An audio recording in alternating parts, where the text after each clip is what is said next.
All right, moving on now and turning to the Detroit Public Schools Community District and a teacher shortage. According to the superintendent, they need to fill 243 K-5 positions and 97 special ed jobs. There are 85 pending hires and one more job fair next week. But guys, it's good to see you. I mean, these are really tough numbers, and that is not where the superintendent wanted to be starting off the school year. I'm going to start with you on this, Stephen, and looking at those numbers. Yeah, I mean, he's done what he could do in the time that he had, but this is not a problem that is new this year. This is a problem that's gone on for a long time in Detroit.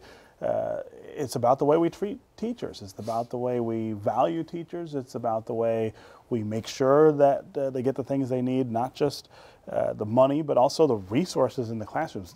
Talk to a Detroit teacher about how much money they spend out of their pockets just to make sure kids have what they want. It's tough duty, and people don't necessarily want to sign up for it. We've got to, if we want to make that number zero in the fall, in the future, we've got to come up with a better way to attract people to do it. You know, and you see these headlines like that, Nolan, and I can only put myself in the place of a parent's shoes looking at this saying, all right, my child is heading back to school here in the fall. Will they have a teacher in the classroom, or what will the situation be where all of a sudden maybe you do have 35 kids in a class now because they're trying to cover a base? Well, that's a vicious circle for Nikolai Vide as he tries to revive this district and he tries to repopulate the district. I mean, if you're a parent and you're looking at choices and you're seeing a charter school in the neighborhood or nearby, or a nearby suburban school district saying they have teachers, you know, my kid will be in a class with a teacher in front of it, it makes it harder to do the central thing he needs to do, and that's stabilize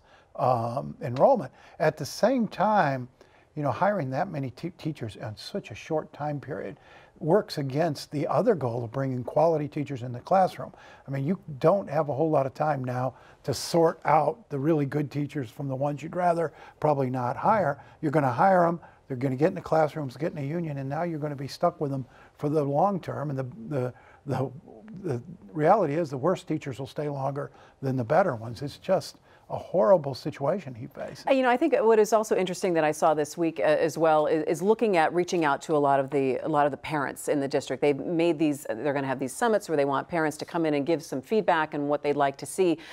Is that different from what we've seen in the past? No, I mean, they've actually made lots of efforts to get people to enroll their kids in schools, and that's just competing really with these charter schools, which run ads all through August. If you listen to Detroit radio, in the late summer, you hear constant ads about, hey, we're teaching Chinese this year, or hey, if you sign your kid up, we'll give you a laptop. And you know, that's reflective of the fact that one of the things we've done poorly in Detroit is we've created this culture of choice where parents believe they should be making a choice, a specific choice about schools, but we've created a culture of perpetual shoppers. So parents every year are looking at different options. It's really difficult to get to a place of stability, either in the public district or in the charter district, as long as those things go on. Well, you think about that upheaval for kids, you know, when you talk about what their comfort level is when they come for the first day of school, and even if they're coming back to the same school every year, there's always those little jitters in that adjustment that you have to do.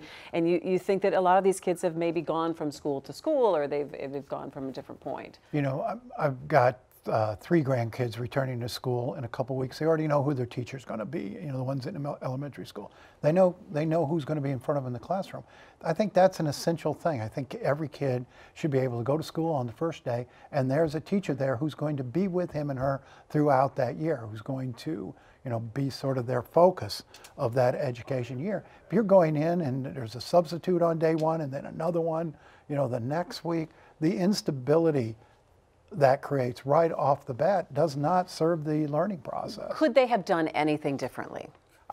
In the time that Vidi had, no. I mean, I think he's only been here, what, 3-4 months at this point. Not even, 2 months.